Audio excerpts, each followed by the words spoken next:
Well. It is it's time. It's showtime. We're live. And by we, I mean me. Because there's one here. I'm all alone. Oh, wait a minute. That's how this whole thing started.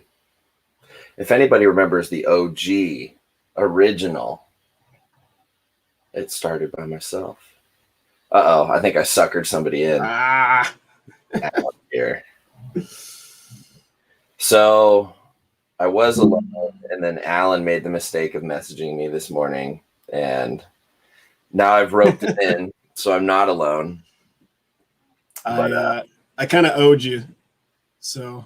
Well, it's all good. The original Carpets and Coffee was literally me live streaming on the other side of the room by myself for like an hour anyway, so it would have been just a little bit of a nostalgic flashback to the original. But you don't have this awesome mug. No, but I have this awesome mug. Whoa! That's out rad. by my little girl. So. Nice. Well, in true Carpets and Coffee fashion, we got to have coffee rolling. I made a French press, and you did the fancy thing with the Keurig. But I thought it would be worth pointing out that I just pulled this splinter out of my finger, out of my cuticle, by the way. It had been there for the last 2 days. Did you know it was there, or did you just look around and see it? No, I just haven't been able to get it out. Okay. That's what I get for digging around in lizard dirt and stuff. But yeah, the coffee helps me wake up, get through that. I was just sitting here playing with it, like half awake, and I'm on my Timor coffee again, doing the good stuff. I don't know what your Keurig cup, because I know a lot of companies put their blends in the Keurig cups. Do you have a go-to? Or this is your store brand, nothing fancy Kona blend. So okay. It ain't great. It's nothing to brag home about, but it'll get me through the morning. Yeah. Hey, that's all that counts. If the caffeine's there, you can fight through the rest. Yep. No, I did, because of you guys, I did go and order some of that Timor coffee. Dude, it's really good. I don't know if you're a black coffee drinker or if you like to add stuff into it. But I highly recommend finding the perfect ratio and just trying it straight as is, because it's really good. Yeah. I would say I gravitate a lot towards Pete's. When it's just at the store, that's available. Yeah, pizza's fantastic, man. We were talking about this, I think, last week, but as far as like a bigger chain goes, even though I think it's pretty West Coast, pizza's really good. Yeah.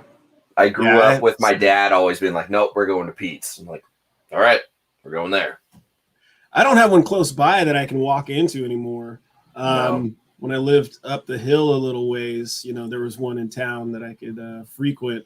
And that was the go-to place, but yeah, here I have to buy the stuff and put a little more effort into it. Do it myself. So. Yeah. But yeah, that Big Bang, and then there's the what is it? I want to say it's another medium roast. I think that's what I like the most, is a medium roast. Medium roast is a nice in between, especially if you get your system dialed in where you're whatever machine you're using or method. If you get like the right ratio of water to grounds and you dial it in, you can really get the perfect extraction of flavor. Let it brew as long as you want. You can make it light, you can make it jet fuel, whatever you want. But if you get it just right, man, there's something special about that. Oh, it's funny. I'm looking at your shirt right now. That's actually what I had on this morning. I'm glad you changed it. Yeah. I had to tell my coworker, I was like, hey, if my buddy Alan comes by, he's going to be picking up X, Y, and Z. And she's like, I was like, he's about my height, dark hair, darker complexion. She's like, see the guy that came into the shop wearing the same shirt as you that one day? I was like, yeah, that was him. She's like, okay, I know. Wonder Twins. Yeah. So, that's fortunate. But so aside from our coffee fix, the other fix is carpets. And I know, people who are just hearing your name and voice are probably branding you as a monitor guy. Most people don't know about your other reptile afflictions with morelia and snakes and other things. And if they haven't heard it, they can go listen to which podcast and episode was the one where you talked about how you got all your Bredli? Was that an episode of NPR? No, I want to say that was Corrales Radio with That's Jeff right. and Terry. Yeah. Okay. So definitely go give that a listen because it's a crazy story. I don't want to make you recant it all right now, but it's a wild story. I think it's like one for the record books, like legitimately. Yeah. It's pretty nuts. So, but yeah, so for anybody who thinks Alan's just a weedy whack monitor guy who doesn't know his stuff about Morelia, you're wrong. Well, I'm learning Morelia still. The monitors run the show, so I kind of, I try to do snakes around them. So yeah. No, and it looks like Smitty's in the house, and he couldn't have labeled you any better. Right. But I wouldn't have it any other way because most people know me as a bad influence on their wallets and reptile collections as well. So it only seems to go hand in hand. We both enable each other. Mm-hmm. Giving each other cages. Hey, I got this cage here. Hey, I got this cage here. Hey, go fill it. Here. You want some snakes? Hey. Yeah. So I'm sure everybody has that one friend, but it seems like we've doubled up today. But before the chat gets going too far, I had sort of prefaced this episode being a freestyle, free for all. It always is, but this one more so than ever, more of a guest and chat driven sort of show. And, we can fill in any negative airspace or holes while we're waiting for people to throw questions out there with whatever we want. But Chris, who's one of our regular audience members, he's a patron. He's a longtime Morelian nut now. He's been indoctrinated. I'd say it's quite official. He had a great question here. And I love this question because I have a couple animals like this, and it is a little frustrating to deal with. He asks, how do you go about handling a super defensive subadult? It goes completely spastic, throwing its body around when you touch him. It won't ride a hook. Any tips? I try to limit the stress. So the first thing that makes me think of is this super zebra that I have. And I'm curious if he's talking about a super zebra because I know he has one. I do have a super zebra who's really twitchy, and they both are, but like they'll cruise and they touch your arm and they freak out and they kind of just do that and it like sets them off and they just do this whole thing and then all of a sudden they're just flailing, and it sounds like his animal gets to the point where it'll even like sit and fling pee in there, and I've dealt with animals like that too. And so I hats off to you for definitely trying to limit the stress because it is important. But unfortunately, there's not always anything you can do about that. The more experience that animal has, obviously, the less stress it's eventually going to experience. But what you need to figure out is where that line is right now, that it sets it off, and just work up to that line and then pull back. Work up to that line and pull back as far as like brief interactions. It's an ivory jungle male. Okay. So, what I would do is just try opening the enclosure, being present, see if it doesn't stress out, close it. Do it again. Maybe put your hand in, get it up to the point where it almost stresses out, and then just keep trying to push that sort of boundary further and further with little baby steps. Think of it as socialization training. It's like you're conditioning against a fear response, essentially. So you're trying to find out where that line is, where your presence then pushes it into an adverse reaction. This is something that I really spend a lot of time with lizards, especially iguanas that can be a little neurotic. I found this to be a really healthy approach. Find out where that line is, where they are no longer comfortable. The first sign of stress, whether that's just they're not tongue flicking anymore or they're puffing up or whatever it is, and just work with that and keep pushing that boundary. Not every animal is going to play that game. So you might have to use a hook and pet it and touch it, or take it out of that zone and just spend a lot of time with it. I think if you're consistent, patient, and just try to never push it to that stressed out threshold, over time you'll get there. I think Alan, you and Kai had a really good discussion about that in your Q&A episode 3, I believe, episode 3. So the part 1 of the Q&A, when you had the gentleman from North Carolina come in and ask about the taming. And I thought that was such a great segment, and you guys fleshed it out really well. And although monitors and snakes are very different, I think you can apply some of the same approaches with difficult monitors to difficult snakes to just really pay attention to all of that. So I don't know what your thoughts are as you're taking a drink and trying to dose up. I've been talking. He's like, "Oh, here's my chance." Oh, yeah. Now I have to remember what I said. Make sure it's consistent. No, with my animals, especially the adult snakes, I've just been really lucky, really blessed, because I don't really have any problems with them. The only animals actually in my collection as far as snakes that I have problems with are the Antaresia, just because they want to eat everything. And it's funny enough, those zebras and the 2 other jungles, everything else I have, they're wonderful snakes. I open those, and it's usually I'm catching a strike just right out of the, out of the pole. Like a startle thing. Yeah. And then it's just on from there. So, but yeah, I just think it's a lot of respect for the animal and just giving it its space. I do that with the snakes too. If I have to get in there and handle them, I don't just jump right in and just grab them hands on. Of course, I give them, a little bit of a build up, let them see what's going on. And then I kind of ignore them once I get them. They're still in my hands, but I kind of just, I don't know how to put it exactly, but ignore them. I don't sit there and pay attention to them. Specifically, I do what I have to do and then put the animal back. And what I found is over time doing these things, I really don't see any signs of defensiveness or aggressiveness, really.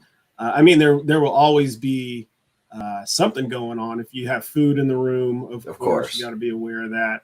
I have taken a few of those bites before, and then I have to smack myself upside the head, like, oh yeah, that was my bad. I'm sorry. Especially with breadlie, it's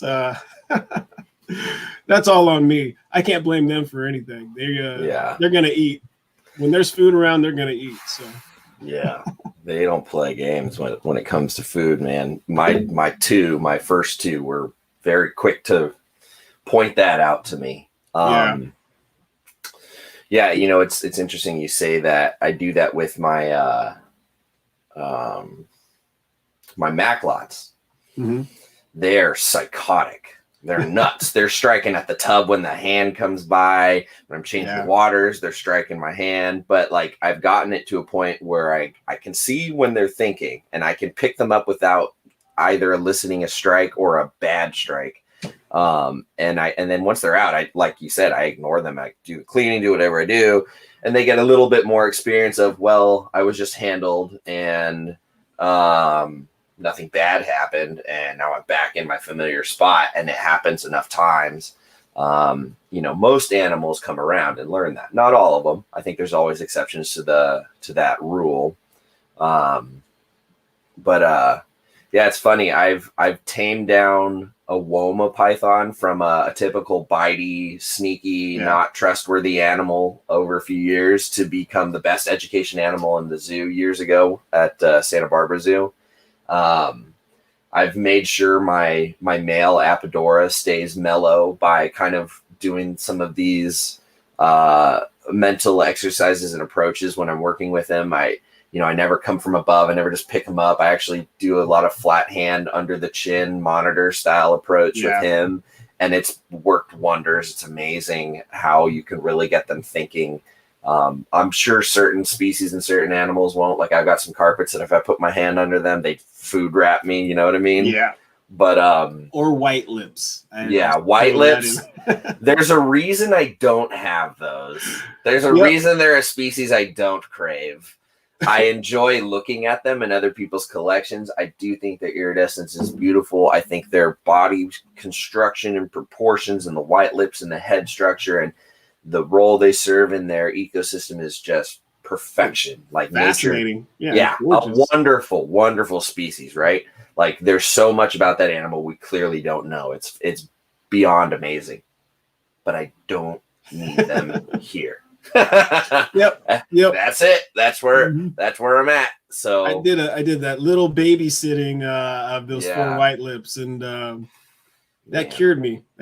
Go ahead. I think Owen wants some more. Go ahead. Yeah. Owen can have them. So another question in here is how long do you guys wait in between feeding males and females? Lately, this has been something that we've talked about a little bit more frequently than normal, and that was as a result of the episode that Dr. Loafman did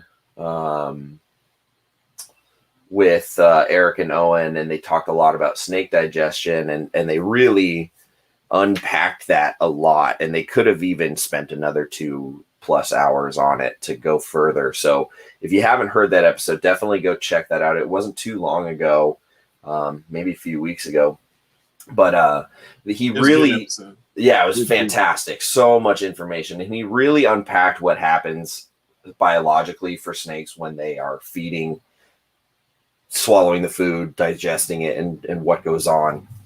So for me, it really solidified my approach to feeding and how it's changed over the years. When I was first getting into snakes, I sort of subscribed to the offer every week almost for most animals, and just, whatever.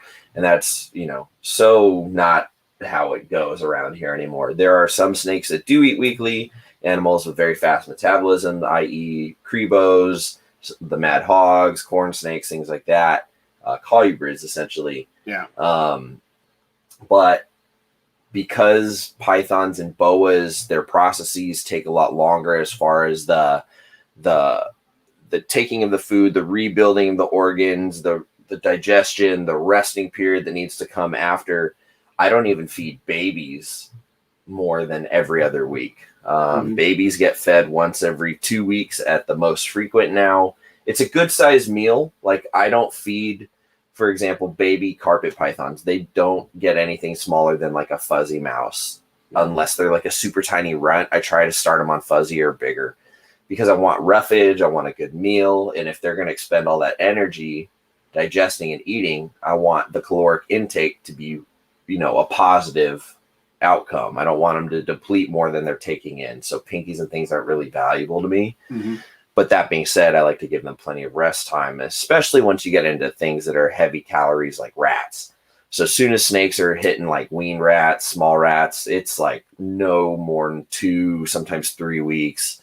And I kind of keep it at that rate, even into like large rats for adults. Sometimes I'll only get them once every 4 weeks. It really does depend. But, the every week thing, I will only do that for females prepping for breeding season. Yeah. That's the only time I feed animals weekly other than colubrids, is I'm trying to slam and pack food onto those females. Kind of the same. Now I have to be careful sometimes because I get in this mentality where you want to treat almost the whole collection the same, and I have stuff that comes from Asian mountains, rainforest, basically, that's super cool as far as temperatures. And then I have the gopher snakes, the pythons. If I try to keep with the python schedule with the gopher snakes, I'm going to end up with little shriveled twigs, as I've noticed. I had that real quick learning experience. What is happening to you guys?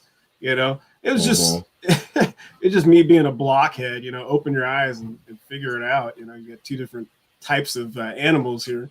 So yeah, they get fed more frequently than any of the pythons do, but definitely my poor males, I think they're about 2 meals above neglect at all times. So that's about where but hungry males eat every time, and hungry males breed really well. Right. And I do that, not the snakes, but the monitors, I try to do that too. But I think it works for males across the board to some degree. Because, you could see those fat snakes that just sit there and they're lazy. They're not going to get up to do anything. There's no reason to. Sure.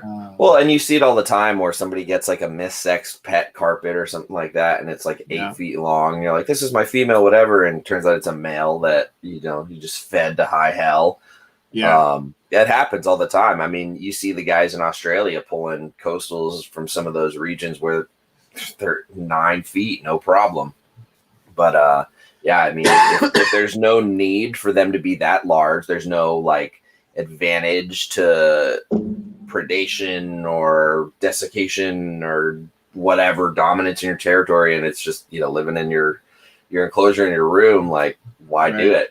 Most of my males will never see anything bigger than like a medium rat once in a while, right? And that's like a big meal for them. So, and when you start keeping lots of animals too, you got to think about these things to that degree.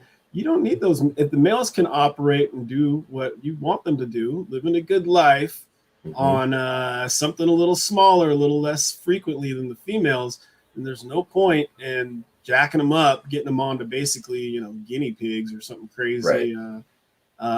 That's just going to hurt you in the pocketbook. Well, and they'll live longer theoretically. You know, you're not going to be burning their engine out so fast, so to speak. Yep. So yeah, I think Nick said it a few times. He's like, "There's a reason big things don't live as long as some of these small things." I think specifically talking about dogs. We have a Chihuahua. I think he's 13 years old and still running around looking good. I don't think I've ever had like retrievers or labs in the past that lived really past 10 years. So there's some truth to that. So. Yeah, there's definitely biological advantage to being smaller and compact, or at least longevity wise, there are pros to that. So, and then Ish asks, when feeding varied diets, how often are you feeding rats as opposed to chicks and quails? Depends on the time of year, depends on the animal, the age, and the status they're at. If it's an animal that like could be leaned out because it's been eating a bunch of rats, then I'll, I have no problem throwing chicks into the mix and quail into the mix a little more frequently, especially with my Crebos. I really try to keep the Crebos off of a strictly rodent diet. I try to give them as much variety as possible, but I don't want, them to just be only eating birds because, there's advantages to eating some rodents, different protein, different roughage, but birds are great too. Fortunately, I have access to all of the above. So I just kind of institute the variation randomly. I don't really think about it that much. If I get a little inspiration and I'm like, you know what, you've been eating a lot of rats, this year. I'll go out of my way and do something a little bit different. But otherwise, I try not to overthink it that much. I don't see a problem with it. I know a lot of people would be concerned about their animals getting hooked on one type of food or another, but I don't really experience that. So, yeah, get a bread light. You won't have those issues anymore. Exactly. Yeah.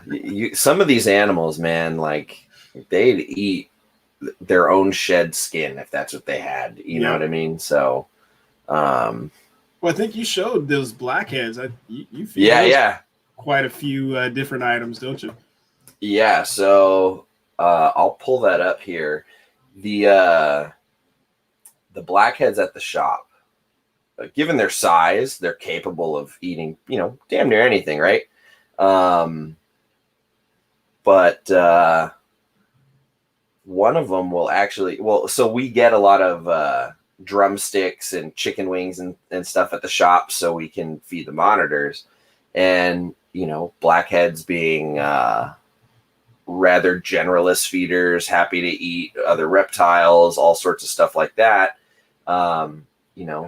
My boss Australian indigo snakes. Yeah, exactly. So my boss has experimented with,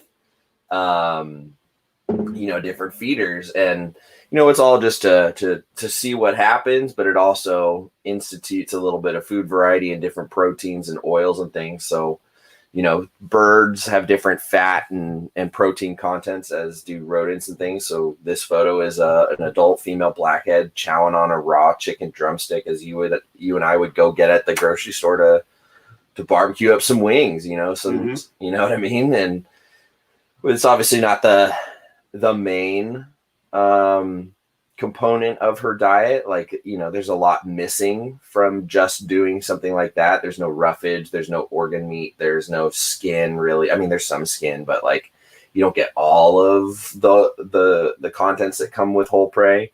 So you can't just only do that, because I would imagine that would leave some kind of runny stool and probably not the healthiest animal. It's a good shot of calcium in that bone in there. Mm-hmm. So, Mm-hmm. Yeah, and as long as they can digest it, you've got nothing to worry about. As long as you've got an adequate hot spot, you're golden.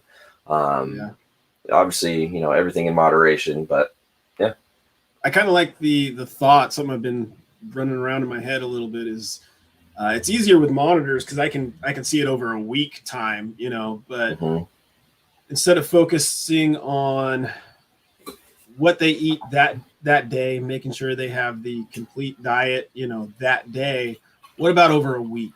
Making sure that I'm hitting these things over a week. So stretched out a bit with the pythons. Can you hit kind of the same thing over a month, maybe even longer, 2 months, by providing those varied items? Are you still getting the levels of nutrients that you need? And then in the case of those chicken wings, was that one of the girls that just laid? She did not lay, but she laid the year prior. She will be hopefully breeding this coming season, so she's definitely going to be getting a lot of good food over the next 6 months. To me, it just seems like an awesome way to get that calcium in there to break down. So it's important for animals. Egg laying takes a lot of calcium out of animals, so you got to think that that's a good way to put that back on there. There's a lot of dense, different calcium in there. If she's eating large rats, she's getting some skeletal system in there, but a large rat, still doesn't have the skeletal system. Super huge, dense, chunks of meat would otherwise. So we'll institute a lot of variety, and I don't know. I don't think we ever really get like guinea pigs or pigs or anything, even though we have access to them. But like that would be another thing we could do. Guinea pigs are another way to put a lot of fat and weight on there. They have some dense skeletal structure too. But yeah, so we institute a lot of variety, and seems to keep the animals healthy. Now, it seems to be a very I don't say it's like a frequently discussed topic, but it's not unheard of to discuss supplementation in lizards and monitors. I mean, everybody knows about paying attention to calcium and D3 and stuff like that, but it's not really something that's widely talked about or even accepted in snakes. And I don't know if I told you I bought some of the Da Vinci, the Da Vinci boa supplement. I haven't given it to any animals yet, and it's not like I would see instant results. It would be one of those things where you just see a difference in health and vitality over time, a difference in females bouncing back after breeding or winter, things like that. And that's kind of the whole point, is because I am breeding these animals and it does put their bodies through some stress. I'm hoping this is like a little added tool in my toolbox to not only help, the animals produce good, healthy offspring, but keep the breeders alive well longer than, maybe they would be if they didn't have it. And obviously with something like that, that's a long-term study to even quantify if it has any difference or beneficial effects. But I got to think it's got to help, it can't hurt unless you overdo it, but I feel like it's got to help. Wonder what is a really short-lived reptile species? Can you think of one off the top of your head? I mean, tricolor hognose only live about 7-8 years. Some chameleons only live about 5 to 7 years. So that's a pretty short-lived animal. Thinking it might be interesting for anybody out there that wants to give it a shot, with an animal, see if you can stretch out their life and something a little less time consuming, but even then it's still a long study. Yeah, I mean, it wouldn't be terribly long if you're doing it with something with tricolor hognose, because in theory, if your females only live 7-8 years, you give them the supplement each season they're reproducing, you get an animal past 10. I mean, maybe that's some good indication, but this is a species that multiple clutches in a season. It's kind of small. It takes a lot out of them. So like maybe they would live longer if you just didn't breed them every season. I don't know. I don't know. Maybe they're one of those snakes that, like, once they go, it's just like you've opened the floodgates. Yeah, you know. And some snakes, it's better to breed them and just keep that process going. Like I've seen berms breed once or retics breed once, and then, you know, the owner doesn't want to breed them again, and they keep cycling, and then they can have issues with egg binding as a result of their biology just going regardless of what, you know, the person wants to do. So something to think about. I always think about that, you know, and I had 2 animals that I had to euthanize this season as a result of health issues from breeding. And I always wonder, you know, is that stuff avoidable with exploration of supplements, of other dietary changes, things like that? I don't know. Long-term study, you know, that's like a lifetime thing to observe, you know? It sure is. Yeah. And maybe with, you know, the internet where it is with these platforms, newer people coming into the hobby that will hopefully do this over the course of their life, maybe that information will be more readily available just by, you know, someone's quick Instagram post, and you can kind of track how that animal's doing. I don't know, just an idea, you know? Yeah. It'll be interesting to see how things go over time and what the hobby kind of does as a standard and a norm and explores, and it'll be interesting to see. We have another question kind of more specifically directed for you here, but it is Bredli related. What are your thoughts on winter night cooling tristis along with Bredli? You know, I wonder if this is the same person. I've heard this same question about the same species. It's actually something I kind of want to try with the Are tristis from the same area? Are they from? Yeah, tristis like the red center. Okay. Yeah, they're there. They have just an insane amount of range. I think it might be one of the largest of the Australian monitors, but then again, you know, just a side note real quick on that, I wonder also what people are calling tristis that might not be tristis, and that's why they cover such a large range. Yeah. You know, like over here, we have up and down the state of California, we have a blue belly lizard, but pretty much anything you flip over has a blue belly. We call a blue belly lizard, even right. And it's across several species. Right. Yeah. So I wonder about that. But that being said, yes, I do think I was just talking with Kai about this also, about wintering some of these Australian species, you know, letting them cool down. And I'm going to give it a go with some of the snakes, the Bredli specifically. Is that not something that's regularly done with some of the Australian dwarf monitors? I don't know a lot of people that do it. I've had a quick conversation with Brandon over at Rare Earth about doing it. I know he's definitely cooled his animals. To what degree, I can't remember, but I think he gives them a pretty decent cooling off season. I know in the past that Frank would, his outdoor animals, he would let them stay outdoors sometimes. Now they had, I believe they had access to go in and out, but sometimes they chose to stay out. But of course, you know, you also have to do it within reason. You got to bring them up at a certain time. Their environment over there might be different than just our winter here, as far as the length of time, the amount of cold changes. So I, you know, do it safely.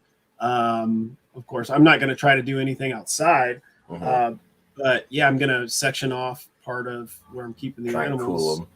Yeah, and cool everything together and kind of take them down real gradually. Bring them down to the 50s like Bredli. Yep. Yeah. Stop the food, and I'm going to go with that, you know. And I hate to say it, but part of the reason I've held quite a few animals back is honestly to test out some of the stuff. I don't know if, I hope I don't hurt them, you know, but only one way to find out.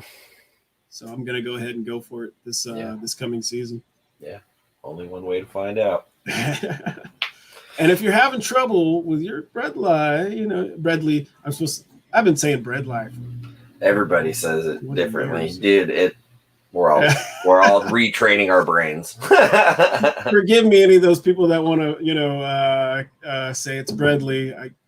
I'm kind of last minute, jumping on here, so I wasn't ready. I didn't go over to the show notes here. So yeah, if you need to get them cooler, I'll definitely have a cool section over there. Yeah. I don't want you.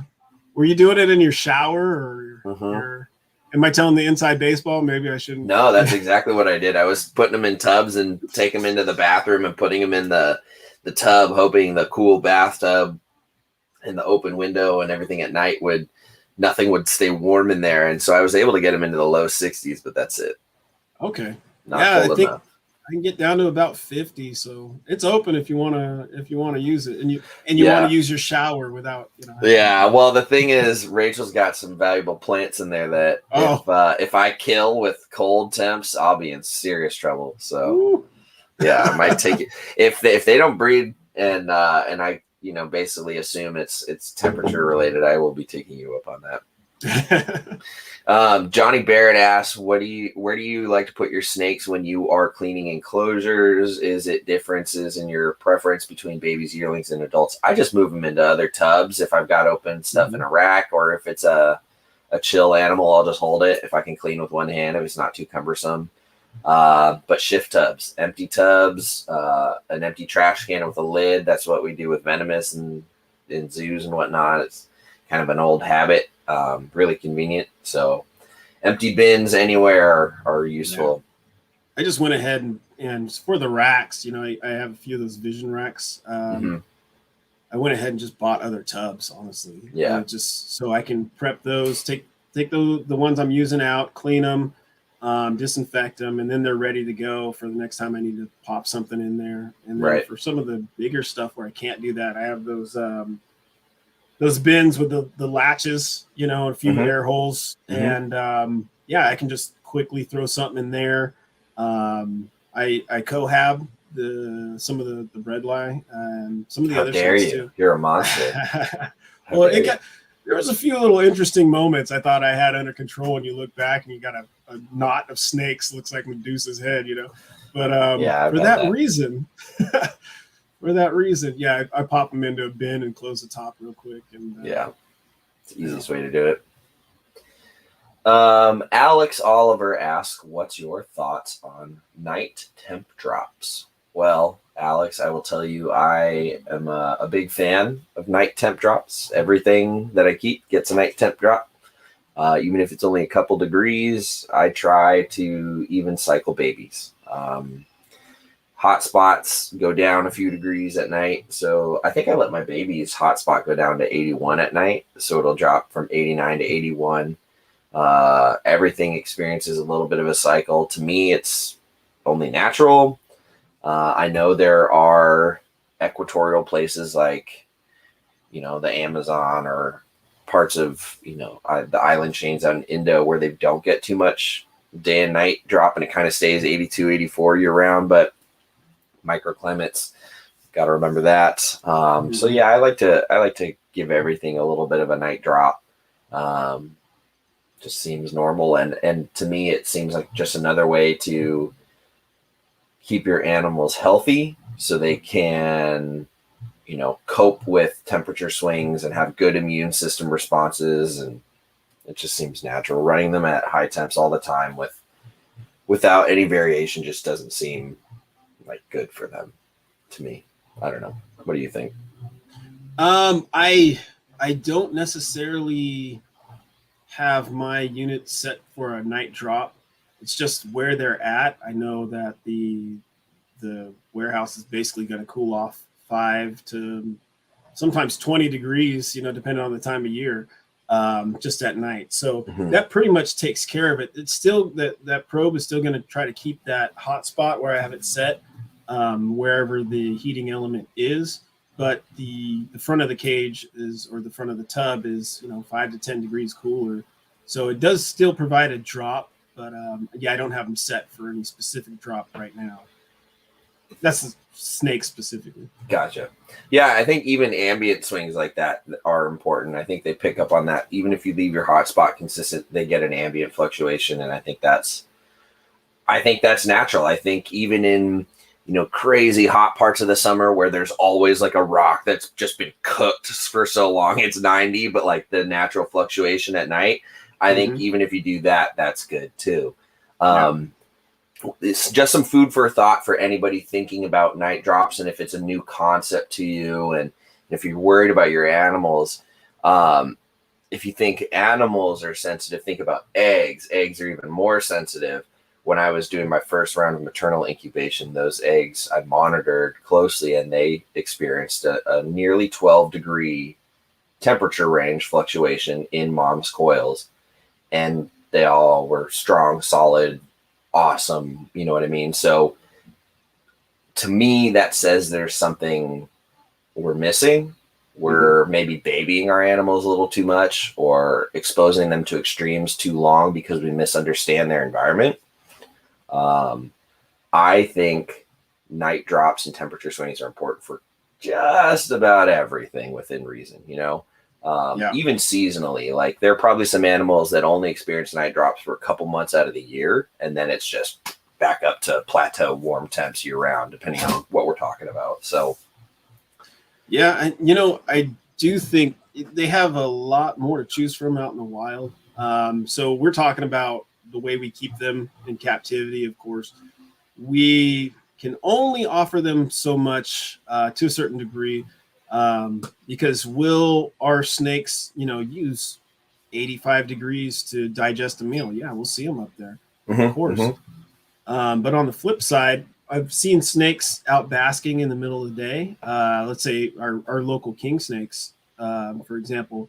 But I've also found them in getting up into summer, out at 62 degrees, out hunting at night. Yeah. So, they use all this temps at different times, or during the same time of the season where they could reach those high temps. They're still using the cool temps at night, and vice versa. Yeah. Speaking of night drops and stuff, Savannah monitors. Did you and Kai already do that interview with the woman over in? Yeah, we did. Was it Sweden? Yeah. I don't know so, if it's posted yet, but it's awesome. So it's not up yet, but is that a question that you guys get into in that episode? And should we direct people to the episode on estivation? Absolutely. Do you want to give them a little teaser, just a little nugget? Do you think estivation for Savannah monitors is necessary? I want to say it's a definite benefit from what. Now, I'll be honest. I run a lot of my Australian stuff 24/7 lights, and it works fine for me. And now, come the summer, I will play with that, or I'll reduce that a lot, just because I gotta then focus. And you're talking sand monitors and right. Dwarfs. So I got to keep the temps down. But now, talking about the Indonesian stuff that I have, I treat differently. The Savannah monitors I'm going to treat differently. Now, in her case, to give a little preview, she does use a nighttime drop, or turning those heating elements, the light emitting elements off, because she has an apartment with a greenhouse inside of the apartment and another enclosure which houses all of her animals. So she's literally stacked on top of these. Wow. So in order to get sleep, she has to. Things got to go off. Right. She didn't give them a choice, but it seems, listen to the episode. But yeah, there's some good information. So yes, she does, in one way or another, she does use that. So Xavier Exotics, you will be really excited to hear the next monitor keeping podcast, or it's a couple more. It's a few more episodes down the line that'll be coming out on Savannah monitors. I personally let my Savannah monitors light shut off at night, and he fluctuates with the room temps ambient wise. I don't think he necessarily estivates, because he's still active a bit, but he doesn't he's not in a shutdown brumation like my tortoises or anything. But then again, I haven't tried to breed him. So if we're talking necessary for longevity, giving everything a break a little bit probably helps them longevity wise, but is it natural? I don't know.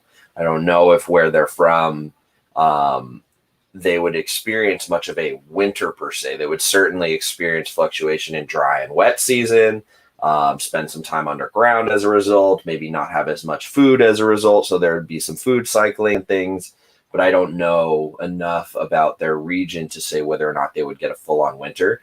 I do know that sulcatas don't brumate at all. And so when I think of things from like hot sub-Saharan Africa, I don't really think of them as a species that necessarily brumates. But then again, there's little, microclimates and regions within that. So I'm probably generalizing too much. So I could be completely wrong.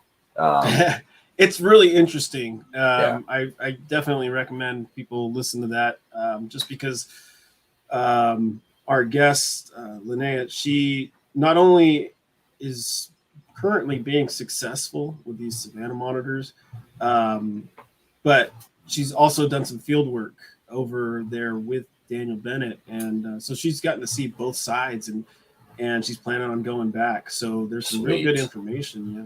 And then, of course, what she's realized she can't do in her situation, just because of where she lives and having these animals in her apartment, how she compensates, the things she's done to address that, and how it's obviously working. She's been posting it, but her first clutch hatched, and 44 babies, and then so check this out: 44 babies, then a clutch, I want to say, of 28 eggs. Now only one of those looked fertile, and she didn't know if that was an issue with the male or whatnot. But it also looks like her female is going again. So let's just say it's another Partho low clutch. end. Yeah, let's say 20 eggs, or you're talking about an animal that just dropped 100 eggs in a year. Right, in a season, and that's just mind-boggling, Interesting. So, that makes sense why there's so many little babies available for import and export so readily every year. Yeah. If they produce that frequently. Dang. That's cool though. I'm excited to hear that too. And then it made me think about that really nice female you just posted, all cleaned up, that really tangerine, beige, creamy looking thing. Yeah, she's awesome. Yeah. She's looking big, man. She's looking good. She's taken down full-grown mice at this time. So to kind of give a perspective, they are so different from other monitors. You'll get like the blue trees are they're a 1-foot monitor with a 3-foot tail, basically. And it's insane to then, I'm used to the other dwarf monitors and Australian stuff, what we're used to seeing as a monitor. And then you get this little like compact, blunt nose animal who's not as long as some of my my dwarf monitors, but can take down a full mouse. And although she's smaller in overall length, I don't want to take a bite by her already, man. Hell no. That's a powerful dog, dude. They don't let go. They don't let go. That you think your little peacocks will bulldog you. These things don't let go for anything. Yep. I avoid it with every ounce of my being. And my dude, he gets real excited for food. So if you try and do any handling after a feeding session, it's game on all day. It's sketchy. Yeah, so. I've seen that look in his eyes over there, looking at my kneecaps, like, Get ready, because when your girl's ready for a date, he's coming your way. All right. She's getting there. Yeah.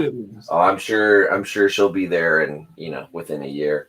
Yeah, and I was really excited about that episode too. I was taking notes, and I'm going to revisit it just for that same info, probably between Kai and Linnea, just going over, okay, what am I doing now? Because it's not something we're seeing a lot of. It's pretty sporadic, I guess, in the larger reptile world of captive bred savanna monitors. Right. But in that case, African species, I think, as a whole, outside of your well-known African python, not much is bred. Yeah. And there's a lot of stuff over there. Yeah. Not a lot of it's being. Yeah, I've been playing with some little baby blackthroats we've got in at the shop, and they're cool, man. Oh, man. They're like savanna monitors on steroids. Yeah, I don't need to come over there. I was already looking at what was the mangrove monitor you had in there. Oh, then you had that quince monitor too. Yeah, that quince is a sweetheart too. Yeah. Man, the mangrove went to a new home, so you're safe there.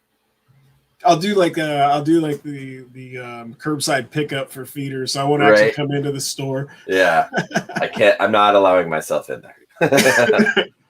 Brett wants to know: do you set up nest boxes for all of your Odatria? He's using one for his Kims, but never did for Ackies. He's thinking about going to deep substrate for the Kims instead, so she can pick. Currently, let me think.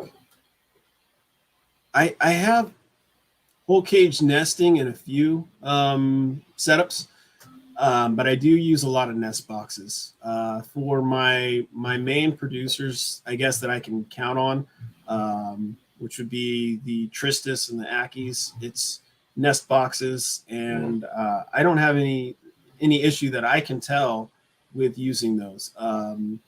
My Kimberly female, she nested in a nest box.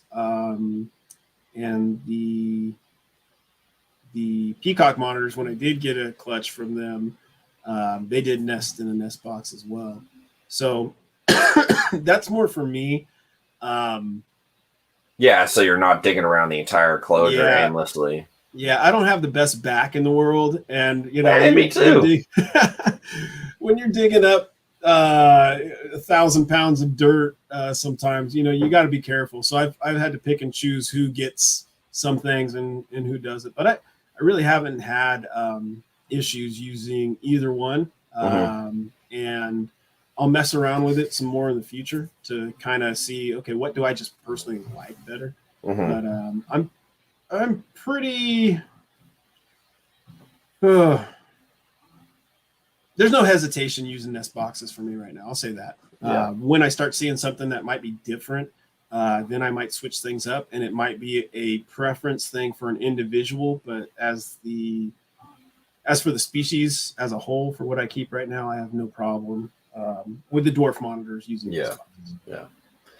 Yeah. We don't do any nest boxes with the lizards at the shop, but that's because we kind of maintain the substrate in there for Rudy. You know, that substrate is all peat, sand, and cocoa, and it's, you know, constantly humid and perfect. So we just pay attention, and she's big enough where it's easy to tell. But to me, they're like very similar to tortoises in that if they don't have a spot they feel comfortable or is adequate in temperature and humidity and whatnot to lay, they either will hold them to their own physical detriment or just drop them and scatter them everywhere. I know tortoises, I've experienced that several times, where if you don't have soft, diggable substrate somewhere that they can explore and do test holes and kind of figure out where they want, they'll hold onto those eggs to the point where they will like petrify or migrate into their coelomic cavity or whatever. And then you're, you know, taking a grinding tool and cutting open a tortoise's plastron and plexiglassing it back. And thank you. No, it's brutal. So, you know, that's actually a real important thing that you bring up is also for my nest boxes, I try to hit a gradient, which will be, you know, 88 on one side. So I position it kind of near a light bulb or heat emitter. It's a light bulb in monitor cages. And then across the gradient, you'll get cooler temps. And then they can choose where they want to. And then we're also talking a box inside of a box. For what I do, I usually, even if it's on top of stuff like those cocoa chips, the big blocks, I'll set the nest box on top of a layer of those so that there's actually air circulating under the nest box itself. So it helps keep a certain temperature within there. Other things I've done is place a piece of tile on top of a nest box that will heat up itself from the light bulb and therefore radiate some heat down into the nest box as a more evenly spread type of, I don't know, radiant heat emitter, I guess. So very cool. Do you use a particular substrate mix, or you kind of just wing it each time? I've been messing around with some things. I've had no problem using the Eco Earth play sand mix. Now I've messed around since. Out here we can go to one of these landscape Yeah, the big bulk suppliers. Yeah, and get some stuff. And I've kind of gone through, each bin like a weirdo, kind of tasting it a little bit, sniffing this Right. stuff. And we have something out here called PG&E sand, which is between a real fine sand and definitely not like the DG stuff. That I've used DG before, and it's man, it's hard to dig through. It's real dry and dusty and tough. Yeah. Yeah, you'll dig up your hands digging through that stuff. Yeah. Or tear up your hands. So it's in between those two. So there's still some larger chunks in it. And what I've done is I had I think a yard and a half of that dropped off with a yard of a certain topsoil they had out here, was kind of a loamy topsoil. And I've used that. I've mixed that in. And that's worked fine too. I think they might be pretty opportunistic nesters, and I think what you're mainly looking for is the temperature and the humidity, and something that will obviously hold a burrow. I think there's a lot of ways to get there, and obviously, for all the people that are breeding animals across the U.S., we have different consistencies of this dirt that we can go pick up, even if it's at a Home Depot. It's not all the same. Right. So we're definitely getting there. So, just play around with something that hits those, that can hold temperature, that can hold some moisture and hold a burrow. And it's, of course, non-toxic to the animal. Right. And I think you'll do all right. Yeah, like a sandy loam, peat, coconut. Yeah, all of that stuff will work really well when hydrated properly. It holds a nice burrow. Right. Monitors can dig in it. They can shove their face down and test the temperatures and see if they like it. So that usually ends up working out nicely. It's been cool to see different species kind of respond differently at the shop to different opportunities and whatnot. So, but yeah, I wonder if snakes, like, if you gave them a large enclosure and gave them like different nesting opportunities, like style, entrance style, nesting materials involved, hot spot or cool end, like if you would see any patterns across species. Like I'm kind of watching a guy who has some, I'm going to mess this all up, so forgive me, but I believe they're Eastern hognose snakes, and that's dropping a clutch right now, and it's actually digging out a nest, and I believe the substrate he's using, and laying them down there. And from some of the other people that are commenting on it,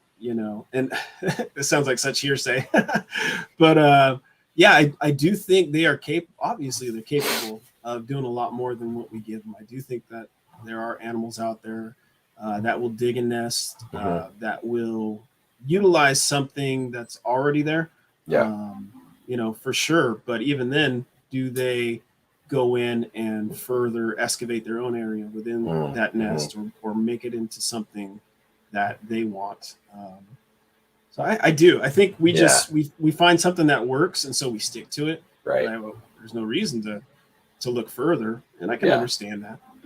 I think about the video clips that Eric showed us of womas excavating in the sand and kind of sticking their face and then pulling stuff out, and how they have that little under, like, super labial pit that they can check temperatures. It makes me think of how monitors can stick their nose into little burrows and check and see if things are good for where they like their eggs. And I bet you womas and blackheads probably do the same thing. They dig through that sand and they find the nice wet pockets that are the right temperature and hold shape, and stick their face in and feel it out that way before they drop their eggs in and cover it up. It's really you've seen very it similar. You've seen it with the monitors, how they test out areas. Oh yeah. Snakes can, I would assume, do the same things. Yeah, they've got the same, heat sensing capabilities in their face, most pythons and boas. So I don't see why they wouldn't be able to sort of sniff out or suss out a good spot for them to hunker down or lay or birth or whatever. Right. So I really do think these animals are a lot more opportunistic to some degree than we give them credit for. I know a lot of clutches aren't necessarily found. You don't find too many animals out there wrapped around their clutch. But I think there's a post a little while ago where someone found in Australia 3 carpet pythons had nested in like a compost pile, like above ground little bin compost pile, and there's 3 of them in there. I thought that was kind of awesome. You know? That's rad. Yeah. So again, I think, okay, they're just utilizing something that maybe because the way it's breaking down has a little added heat, humidity, and so it's not so taxing on the adult female. And it works. So I think, yeah, whether it's a termite mound or a man-made compost pile. Yeah, I've seen videos of people pulling carpets out of like the little crutches of a tree hollow in a bunch of leaves and like a staghorn fern, and she's like just buried in all these leaves and mulches and mulch and stuff, and it sort of creates this little incubated medium just up in a tree in somebody's backyard sort of deal. They are definitely capable of finding unique and creative spots to just dial it in. So, and if you ever do maternal incubation and you give them the options, you can see what they do. You know, whether they move the nest box that you give them, or whether they move the water bowl, or I don't know, just all this stuff. Like I've got this female that's in front of me doing MI, and I've seen her move the water bowl closer to the entrance. I've seen her go up and warm herself on a light and then come back and curl the eggs up. It's just, they definitely are more in tune than we can perceive. And it's pretty freaking cool when you see it. You got to give them the next test will be the compost pile in the back of the cage there. Right. Just a big bucket of mulch, a thing of sphagnum moss, and a thing of like damp, loamy sand, and see which one they choose. You'll be cruising to the shop and see someone mowing their lawn. Hey, what are you going to do with those clippings? Can I get those clippings? Excuse me, sir. Get out of here, you weirdo. Yeah. You know, it's funny enough. A lot of us, this is just side note, think about lawn clippings, but we like to go and buy isopods for these vivariums and enclosures we have. We're getting into spring and summer now. If you want to just, and this came from a buddy, I didn't even know this, but if you want to go throw some grass clippings out in the sun, leave them out there for a week and then go dig them up, and you'll find all the isopods you want. So. Roly polies, man. Right. Yeah, I've got all sorts of them in my courtyard out here. I can just grab a bunch. Yeah. Oh, man, I really ought to overhaul my geckos and make them bioactive so I do less cleaning, because I am lazy. Yeah, you know, Robert over there, he set up for your geckos, gargoyle geckos. Yep. And I can honestly say, other than cleaning the glass where they might have done something, on the glass, I really haven't had to clean anything. And I've looked in there. I've added a few of the local isopods, but the springtails are still going good. And I have no complaints. Those things are working great. I hate filthy glass. That's my thing. So I got like geckos peeing all over the glass. I'm like, gross. I gotta clean that one of these days. I have an never ending to-do list, so that one's not exactly high on my list of things to do, but it's there, and I see it every day, and I'm like, one day I will do that. If only there was like a terrarium plecostomus of not aquatic means to just go around and suckerfish clean my glass for me. Oh man, yeah. Could you imagine that? That would like be a amazing. Land snail that would just like just go to town. I love that. Oh yeah, that'd be so cool. And then you just feed it to the monitor when you're done. Absolutely, get all that good nutrients and trace minerals in there. Yeah, exactly. Oh man. I was hoping my zebra would be laying her clutch right now. She's due today, and she was due yesterday, and she's looking like she's gonna make me wait a few more days. You don't have enough anxiety, so there's a little more for you. Just a little more. This cortisol levels up a bit. Yep. I'm hoping I'll get some hognose eggs in the next couple days too, and I don't have any hope for my Bredli. Lucas sent me a shed. It was really stinky, and the male like didn't do anything, and the female still hasn't shed, and she's just sitting on the heat, and they're just not really doing anything. I'm like, I don't know. Yeah, I don't know. The truth is, I don't think any snakes went this year. I know why for a lot of them. I was still hoping the bredli would give me something, and they could, I guess. Yeah. There could be something later on going on. So I do have them paired up now, but yeah, for me, the monitors just, I didn't have everything situated the way I needed to or the way I wanted to. Mm-hmm. So in order to keep the ambience for them, because obviously I can't drop the temps that low for the Indo stuff. Mm-hmm. They were all in that same space, and I just kind of had to let it go. And they were producing at the time, not the Indo stuff, but the Australian stuff over the winter. So yeah, I had to make a choice. And especially with regular job and everything, I just didn't have the time to separate things the way I wanted to. Hopefully changing that over the next week. But yeah, it happens. But every year has the prospect of something different. What's going on with your Madagascars? I have a female who has been refusing food for the last 2 months. They are not shy about breeding in full display in the enclosure. So I've witnessed a lot of copulation. I've cycled them and heated them and everything just like my pythons. And now they're the one female that produced that small clutch for me a couple of years ago looks like she's bound to do it again.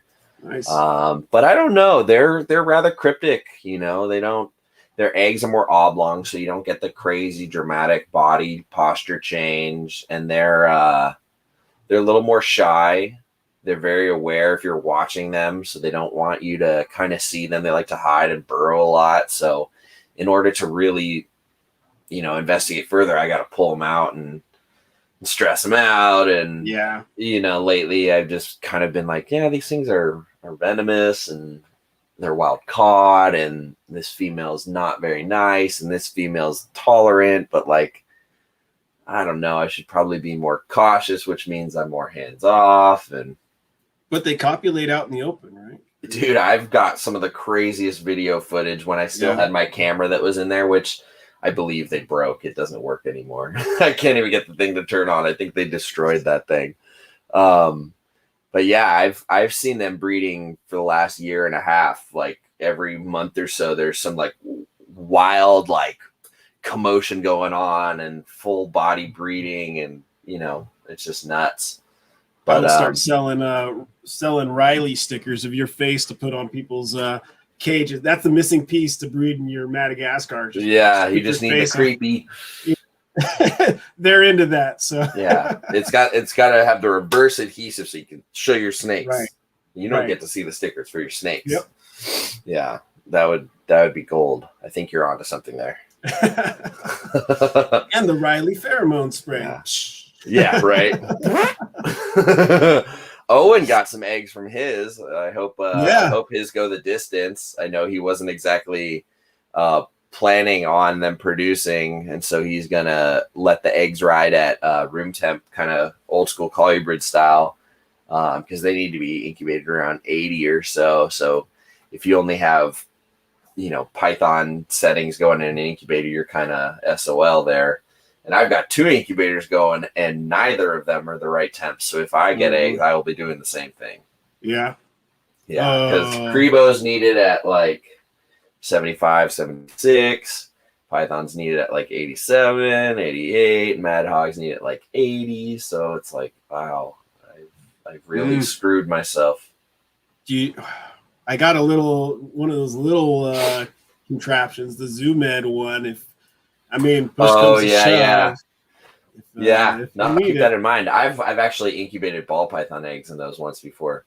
Yeah, I've done gopher snakes and I've done monitors in them, and I haven't had any issue really. So, but it's a rudimentary, basic design. If you know the science behind an incubator, you can make a shoebox work. Right.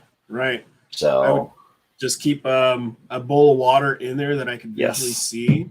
And pay attention, of course, to the ambient of the house. And Exoterra just came out with a new incubator to sort of compete with that one, and they've taken it a step further where it has like different chambers within it. There's other settings on the programming. It's a little bit different. We had one of the reps come by and she brought us one and showed it, and we haven't tested it out yet, but they basically took the same styrofoam box design with the clear lid and the heat coil, and then just changed some of the settings, changed the display.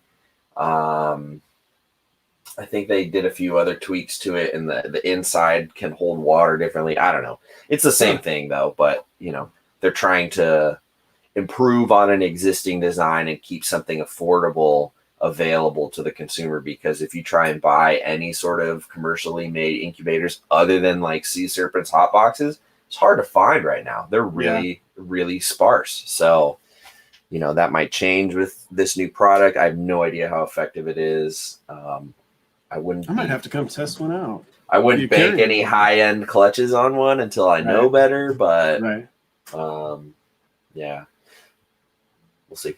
Yep. And then I've got that first clutch of pop wins due to hatch within the next week or so. They're on day 50 today, so awesome. We'll see. That I had to euthanize the female that produced that clutch. So I'm sorry about that, man. Dude, it was horrific, man. Like, she broke her back. She broke her back pushing out those eggs, plain and simple. Yeah. Like, her spine was perfect, and then it literally looked like the whole vertebrae just snapped and been like dropped down, broken ribs, and all on her own. Just pushing out the eggs. She did that, and it was just brutal. I'm so sorry for that. Yeah. Brutal, man. Well, and like, I'm glad you got those little ones coming. Yeah, I mean, there's definitely consolation. Like, I've got offspring from her before. This is a repeat pairing, so it's not like it's a one-off, one and done. But that being said, I was kind of, obviously thinking she'd be around for a lot longer, and I'd be able to keep pushing that project. And now these are the last 10 eggs from her.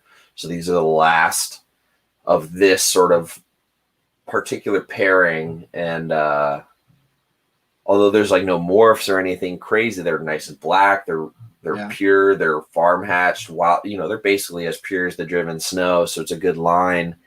And because her first clutch was so male heavy, I sent males to some friends, and the hopes were that I'd repeat the pairing, get some females, and then that way I could put pairs with a few people that are, going to further that or do something with it down the line. And now I'm like, well, shoot, better get good female ratio. And there's a lot of folks who've been, chomping at the bit for some pop wins. And now I'm like, shoot, I don't know what to do. Because I didn't get 2 clutches. I was hoping to get 2, and I only got 1. And now it's like pretty significant one. It's like, shit. So yeah, you got to make those choices. Yeah, we'll see. I don't plan on keeping much, but I also want to make sure like the right animals go to the right people. And I think in the coming years, popwin carpets are going to be, I think they're going to be sought after more, and then they're going to be cherished a little bit more by the people that have them in order to preserve the integrity of what they are, while we still have fresh imports and the ability to, maintain that. Yeah. So I think the value to them will evolve a little bit. So yeah, I don't know. It's an interesting sort of case study to see how the availability affects their desirability, and then therefore the price, as well as how other folks, impact that just by speaking about it. So right. Oh, on that note, I had that pair of the Wildcats from Dan, adults, and I don't know why this is just coming to me now, but a quick conversation with Nick, and quick conversation. Yeah, right. 2 hours instead of 4. Yeah, I remember him saying, throw those things together, because of whatever cycle they're on, they might just surprise you. So Yeah, that's that is true. They could still be on the other hemisphere cycle where their winter is our summer and vice versa. Yeah. But that was just Poplin talk that I got nothing this year.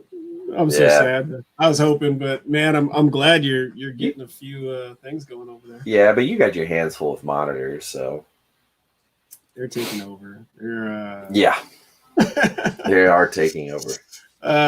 Yeah. I think about that sometimes, and I need to convince you to come.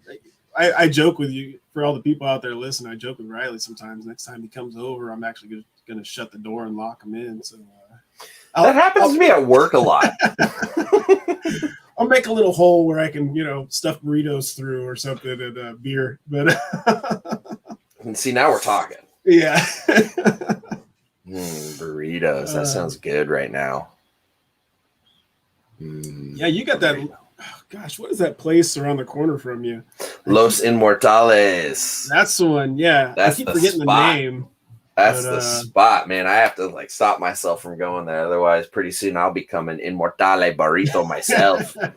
That sounds so good sometimes, but I always forget where it's at. And then I'm running. It's nowhere near you. Yeah. Well, even when I get to the shop, I'm like, I'm going to try it today. And before I know it, my wife's calling. Where are you? Oh, yeah. I entered a time warp here. Yeah. And, That happens. Yeah, you want to see the lace monitors? You want to see this? A touch. Yeah. Oh man. Shoot, imagine if carpets produce as much as monitors. That would be dangerous. That would be scary. Dude, did I tell you Rudy pushed out a 17th egg after that 16? Yeah, real quick you said that. And next morning there was another one in there. It's like, dude. So we're thinking we're done pairing her. I bet you it doesn't matter. I bet you she still drops 2 more clutches easily. I've tried that with some of my monitors, and they don't shut off. They just kept going. So that's how we got 2 Partho babies from Rudy last year. Yeah.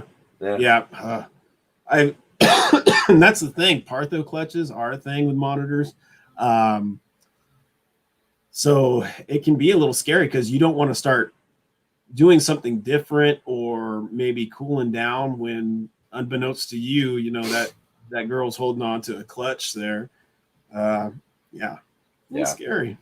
Yeah, and they hide it really well. Yeah. Like they just kind of carry their weight a little bit differently. If you're not looking for it, you don't see it. Oh yeah. So I just got that clutch of Tristis eggs. And when my main Ackie girl gets gravid, or even the sand monitors, it's obvious, you know exactly what's going on.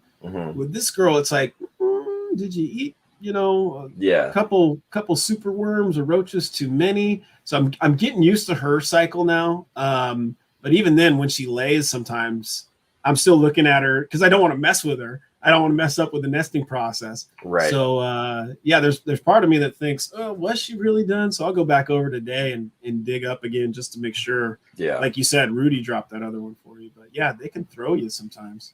Yeah. I mean, I was showing her to guests and picking her up and petting her and stuff like 2 days prior. And then all of a sudden I come in, she's dropping eggs. I'm like, yeah. Really? Oh, okay. Here we go again. Yeah. And for the people that don't know, this is a black dragon that Riley's talking about, and just about the dream animal that anybody could ever wish for. She is just the sweetest girl, and she's not flighty at all. And she's not head shy. She's cool with everybody. Yeah, she's like, okay, some head pets, maybe a little chin scratch. I'm gonna go lay my eggs now. So yeah. She's like, everybody wants that lizard. She's the best. She is the best. Her babies are the best too. So yeah, it's nice because I get that. I scratch that itch because I'm very much, obsessed with varanids. I love their brains. I love learning them, but I am already obsessed with morelia, and I certainly can't trade one obsession for the next, and I certainly don't have the space to feed that obsession, so that's just not happening. So it's kind of nice getting scratch that itch at work a bit, you know. Yeah. But there's always more, you know. There's never everything in your grasp. There's always cool stuff. There's always more out there. Absolutely. You know what? The one that, well, you don't help. You do not help. What was it? Monkey and Knowles? Like, yeah. What? Monkey and Knowles. I didn't know I needed those. You know? Yeah. So we're keeping that pair now. Oh, awesome. I'm actually really glad you guys are, because they are impressive. Yeah.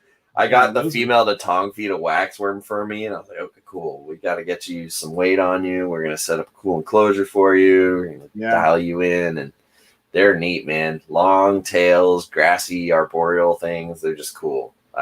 So yeah, I've got the lizard bug. I always have, but I get to scratch that itch at work and lucky play with you. my snakes here. Yeah. I get real lucky in that way.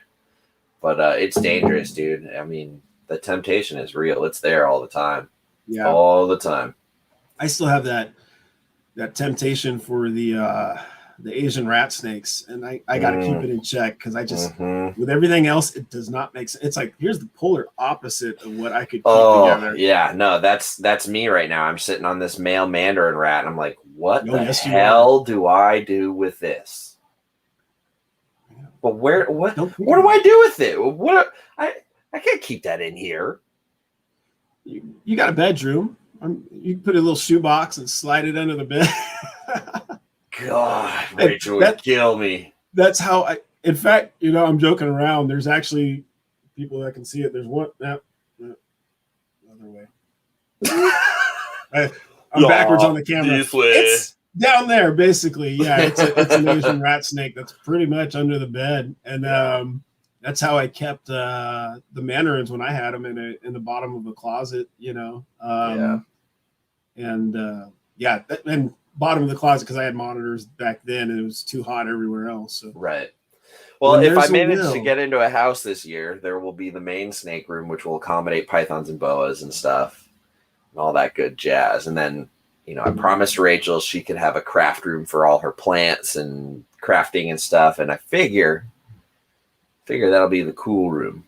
I'll just, you know, slowly insert one or two in there. Let her like put plants in there and be like, look, you can dress this up, you know? Oh yeah. Start selling that as the whole room can be a vivarium. Well, right. I want it to be green and lush, and I want it to be cool and temperate. And so then when she's like, oh, this is fantastic, we're like, you know what would look good right there? Yep. A couple of diamond pythons and a nice planted vivarium that you can design. Absolutely. So start her off slow. If you get any kind of pests or anything, you know, start with a few geckos, stick them to the walls. Yeah. And then grow from there. Once they start overtaking, you know, we need to introduce a natural predator. Yeah. Release some token.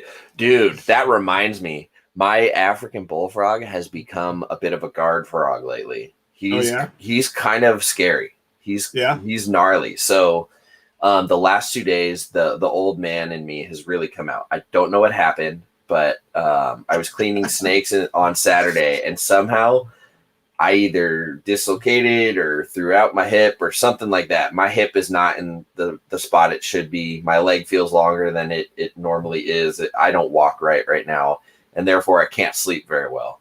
So the last 2 nights I've just been not sleeping, and in the middle of the night, I just hear, bah, bah, bah, and I've got to think my neighbors are waking up and hearing this going, what the hell? Yeah. And at the same time, I think about the guy that tried to steal my bike from right outside my front door at 4 a.m.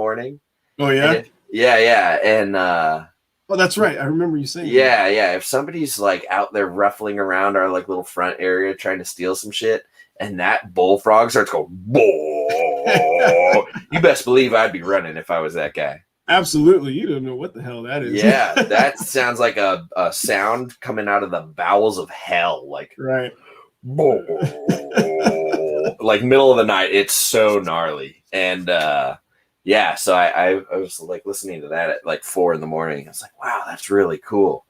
I've got a guard frog. I don't know if I could do that. You know, that's little noises at night they throw me off. So yeah, Yeah. I can see why you're developing the grumpy old man type of mentality. Yeah. You got the whole walk going and everything. Yeah, I've got a gimp. I've got the grouchy. I haven't slept in 2 days sort of vibe going on. Yeah, I just need my bullfrog on a leash. If he could walk, that'd be cool. Just stay in the back of the shop, work with the animals, and I try to. Don't let Riley around the children for a while until he gets bites. that hip thing. Yeah, no, I tried to stay back there for my sanity and reset. Yeah, but yeah, no, I would love to eventually get into a house this year so that I can spread things out and do things a little more proper. I have a few more climate zones for some of these animals, and I hate to say it, but I think unless for whatever reason some crazy stroke of like cool project or luck or massive house or something happens, like I don't know if I'll keep any more monitors personally after my Savannah, unless I find it in me to want to do like some smaller dwarf ones or something like that, or just something fun. Like, I don't know. I just, the more I see and learn about all these other lizards and work with them at work, the more I realize I enjoy working them there because I don't have the time to do it here at home. Yeah. You know, yeah. I've geared myself at home towards low maintenance snakes. And as much as I love the monitor lizards, it having both of them together, I have to sort of operate under two different sort of modes, I guess. And it just, one or the other sort of gets put in second place as a result. Yep. And right now it's the monitors. And, you know, my Savannah's 8 years old. He's already outlived what most people do get Savannahs up to, and he's nowhere near as big and fat as they are. So it is what it is. Like, I'm not complaining. He's done great, but it's tough, man. Like, I would really love to be able to just do it full time. Then I can scratch that itch. But for now, it's just, my hat's off to the folks like you or Mike Stefani or anybody who does monitors full time like that. It's a lot of work. It is. And, you know, later in life, there's definitely a few projects with the Indo stuff that I want to see get to a certain point. I want those Indo dwarfs to really stick in our hobby. Once they're out there to that level, I might cut back a bit and just and the sand monitors too. Sure. I want to see those out there a lot more, especially now that people are keeping the larger lizards and they know how to do it. They're awesome. Great. I think sand monitors are kind of the perfect monitor for people, to be completely honest, as far as the size, the build. They're not a high humid species. I think they kind of offer everything to get people into monitors successfully. I could be wrong about that. I don't know how sensitive they are, but they seem fantastic. They're pretty tanky, you know. They're like a small Argus with less attitude, maybe. Yeah, they can still give you that huff and puff, but in my experience, you know, I haven't taken any bites from any of them. Nothing even close to it. Maybe a quick tail whip, like get away from me, and then you got them in your hands, and they're like, oh man, yeah, you know. Oh no. And then a few other ones are just, you know, almost like Rudy. They're just totally chill. Yeah. And those are some of the older ones. But yeah, they're a great size. So once those things are kind of, and there's other people working on the same stuff. So even if I don't get to it first, it's just I don't want them to disappear. Right. And once they get there, I have this dream in the back of my head where I can go in every other day, maybe even, you know, every third day, and just take care of the snakes. And everything's low key. Yeah, everybody's got like a clipboard of what you're gonna eat today, and you know when did you poop? Yeah, just and instead of dialed in. Yeah, and so I joke that there's I need to come out with a drug that it's called Novaranus. Talk to your doctor about Novaranus. And you know, there I am skipping in the field, having myself a good time. Life is happy again. Would you, if you produced a bunch of sand monitors, and like Anthony Sains was consistently producing sand monitors, and a few other people had a couple of their own lines going, and it looked like there was an established like body of sand monitors in the hobby, would you throw in the towel on them and, feel fulfilled and move on, or would you just keep some for nostalgia's sake? For me, they're one of my absolute favorites, so I would actually keep some, and they're just an animal. Like you said, they're perfect size. I love the look out of them. Some get these like insane kind of like neon yellow and green colors when you rinse them off, and they got great attitudes. They're just kind of that essence of a monitor for me. So yeah, for me, they're not going anywhere. Some of the smaller ones might too. There will always be like a remnant, just not in the numbers that I have now. But it would, anything that's been with me for a while, it would be hard to get rid of. I don't blame you. So especially because lizards they're a little more expressive, and if you kind of get into them, it's really hard to get out of them. Right. Yeah, when you build those bonds with them, and, a little more like a dog, Yeah, exactly. Now I have 2 tegus. Anybody out there? I've been trying to get rid of for about 2 years now. If they were male, black and white Argentine in there, we would help you out. Yeah, I know. Maybe I should have. Oh yeah, black and white. Yeah. What are they? They blues? They're they're like 87% blues. The rest in black and white or whatever. And honestly, they're great too. They're fun animals. Fun. I have been enjoying working with our tegus at the shop. They've just been coming out of brumation and shedding and eating a ton. And this one red female like walks around pacing me like a shark with blood in the water, trying to kill me. And it's so much fun. They're wonderful lizards. Yeah. Albie, the albino blue, is really derpy though. There's something wrong with that gene in them. They're they just oh, the food fell over. Oh gee, where'd my food go? It's like, ooh, yeah. But yeah, tegus are fun. Big lizards are fun. I enjoy them, and I think that's a group of animals that, much like I say with rare species or obscure species of snake, there needs to be a species champion for each one of these animals out there. Because they're just wonderful. I think, keeping them around and having somebody devoted to making sure that species is around in the hobby is crucial. So I always, it's like an internal struggle I always have. People have probably heard me beat this topic like a dead horse. How do you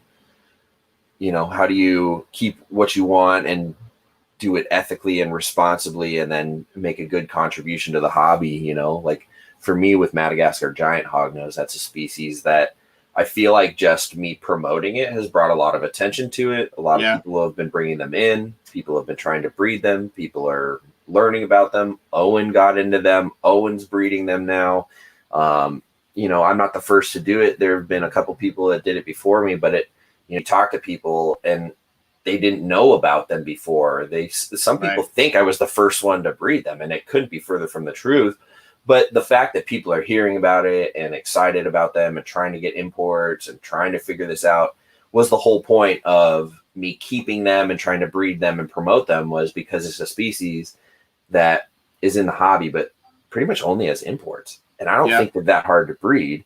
And I think if people like Western hognose and they want something bigger, this is a great alternative. And if they're not hard to breed, why aren't they here? And I just don't think enough people knew about them.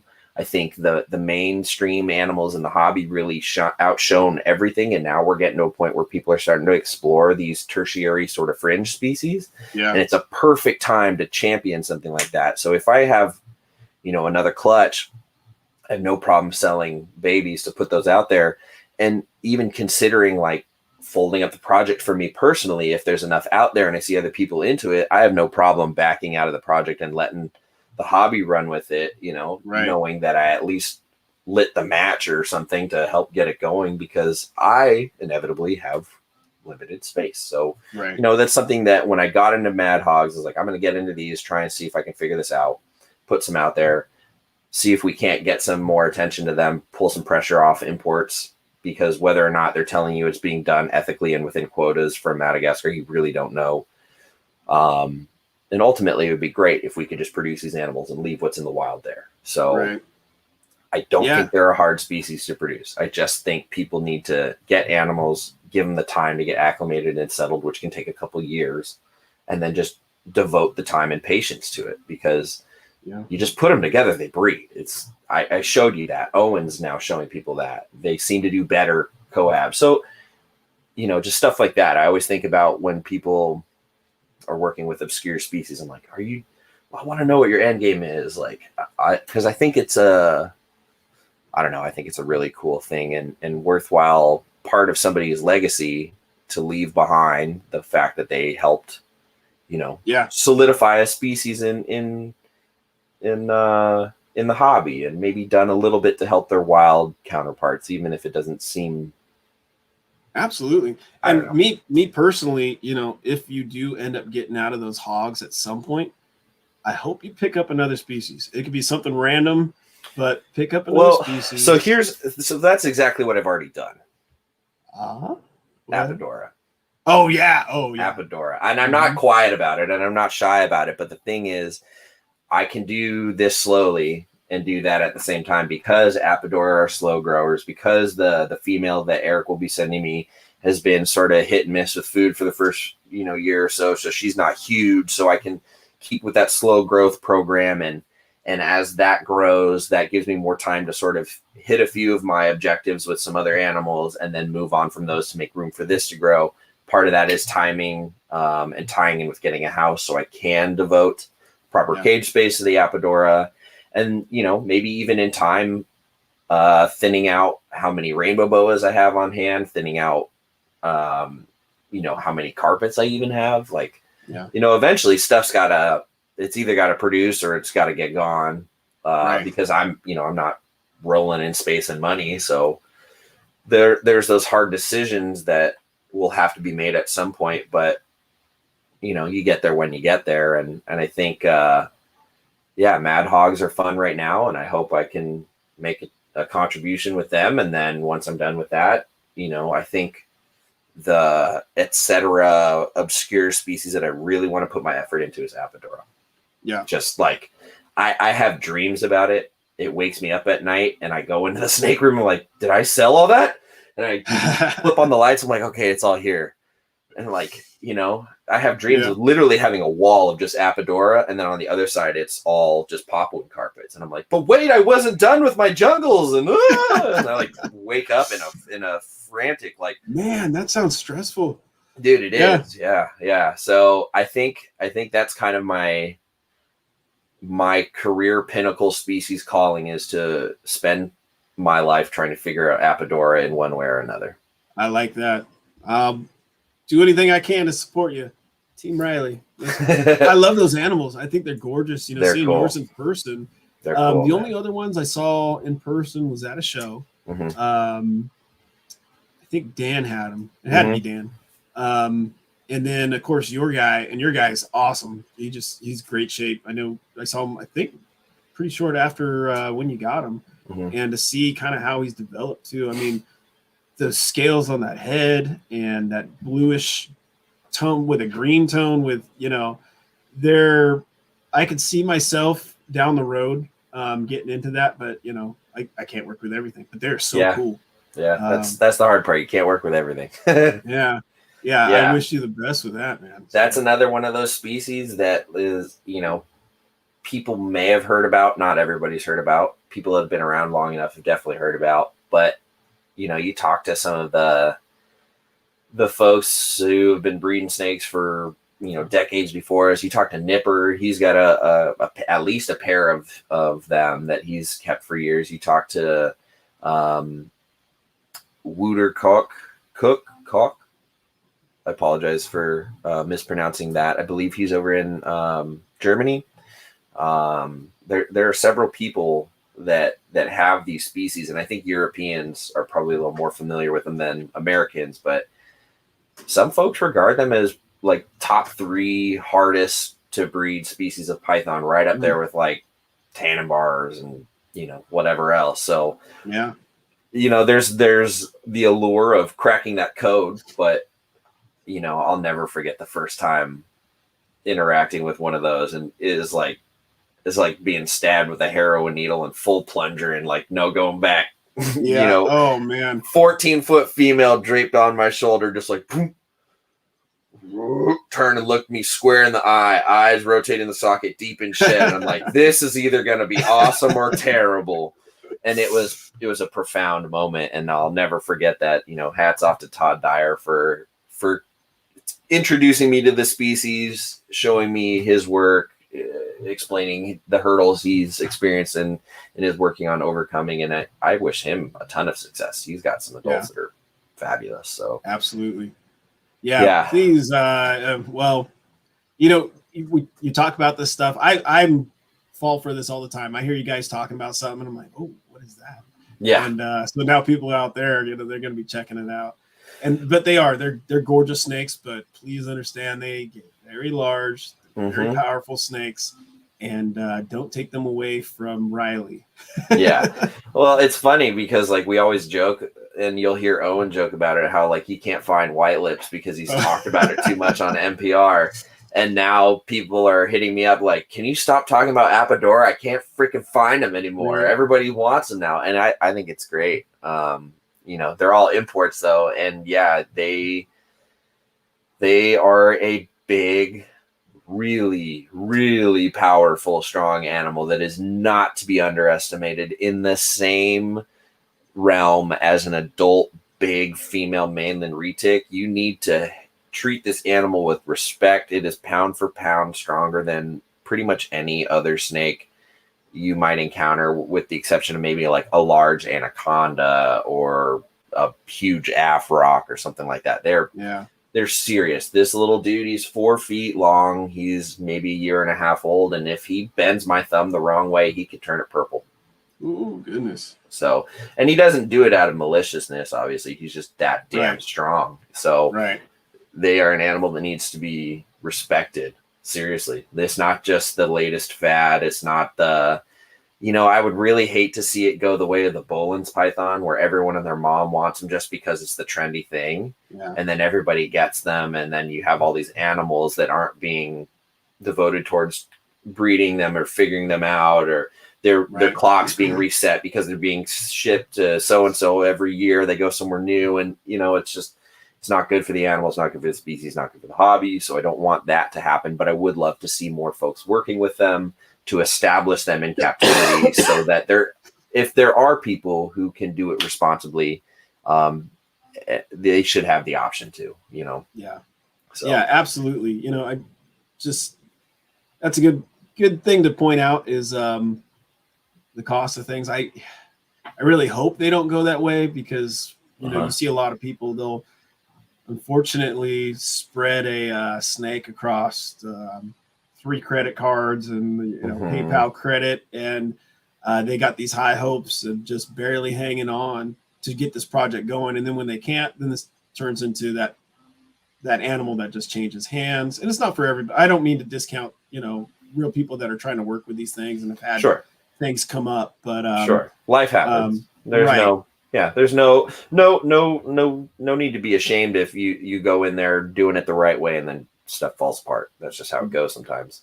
Right. And then also, the big animals require bigger enclosures and big food sometimes and big poop.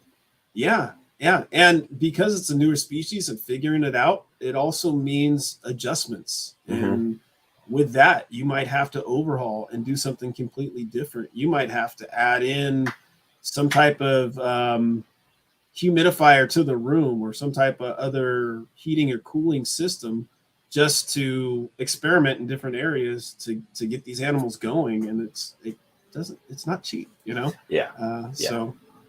And to me, when a species hasn't been established in the hobby, like concretely, I think it's kind of irresponsible for people to get into them just to have one.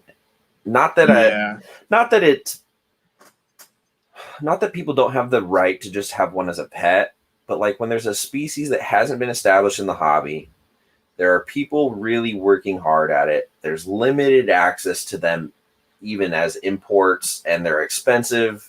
Forget the rarity and the danger side and whatever, just ethically, like the more animals that aren't being utilized for trying to figure out the species, the more imports have to come out of the wild to satisfy the hobby's demand.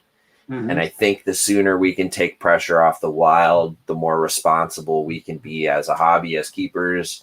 I think that should always be the goal. Yes, there are species that you can take out of the wild in numbers where it doesn't cause any detrimental effects because the population's so healthy. I get that. I understand how conservation works.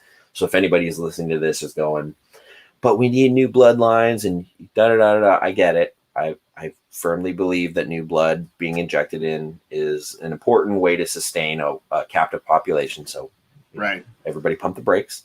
But yeah, I think, this came up in topic a while back, and there were a lot of people that, quite frankly, were outraged at me and were like, you're an elitist, you're an asshole. Like, you're telling people they shouldn't get Bolins or whatever it is because they haven't been figured out. Who are you to say I can't, go keep whatever? And it basically comes down to just because you can doesn't mean you should. Yeah. I could go get a croc monitor. Doesn't mean I should. Right. I could go, liquidate everything, put myself in debt and go get a pair of Bolins, but I shouldn't. Right. Yeah. And, honestly, that was me 18 years ago. I was keeping a lot of these same monitor species, but I shouldn't have been. I was scrambling every month just to keep things alive. Mm-hmm. And my initially getting into everything, I had good intentions. I had pure fascination for the animals. But then, I got that bug where I would call it kind of that ball python bug or the ego, It's almost like a Noah's Ark syndrome. Yeah, I wanted to. But then before I knew it, I couldn't keep up with what I had. I was being irresponsible. I was making irresponsible decisions with the animals that I did have. And, I'd step away for almost 15 years. And now I can do things a little bit different and actually do things a lot more responsibly. So I can understand what you're saying. I shouldn't have kept half the stuff I had back then. I can do a little better with it now because, I had that experience for one. Sure. Bob Evans brings up a good point. He kind of made like a little rhetorical question down here in the comments. Should I give back my US Ark Bolins tickets? And then in the next comment, nah. And I think that's a great point to bring up. I don't mean to say that like people don't have the right to keep things like that. Everybody can certainly go head over heels, get something crazy, damn near fall flat on their face, but pick themselves up and learn. There's no reason why people can't, get into what we consider an advanced or an elite species and do great right off the bat. I don't want people to think that like, you shouldn't get a Bolin's python just because you haven't done X, Y, and Z prior. Like there could be somebody out there that spent the last 15 years studying everything about Papua New Guinea, knows everything about the climate, the region, the weather, the fauna, and could be the perfect person to start off with a Bolin's python. Who am I to say? I'm just saying there's a lot of things that you can do wrong. There's always support. He brings up good point. There's people who would be eager to help. So there's a lot of that in the community these days.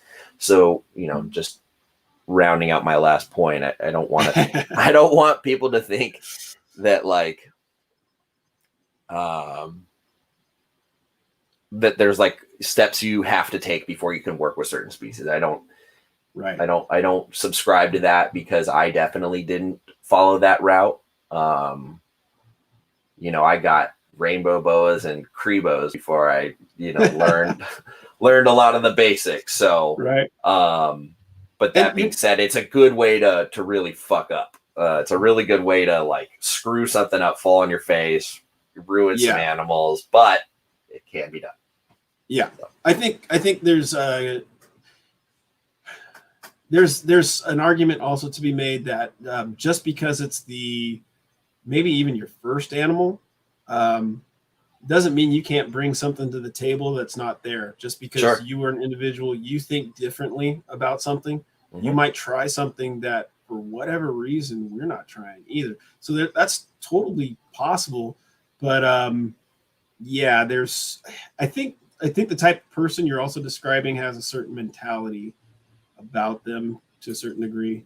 And I don't know if it's ego or whatnot, but yeah, it's hard to separate that these days. I mean, that's just sort of a natural human behavior, especially with social media and everything.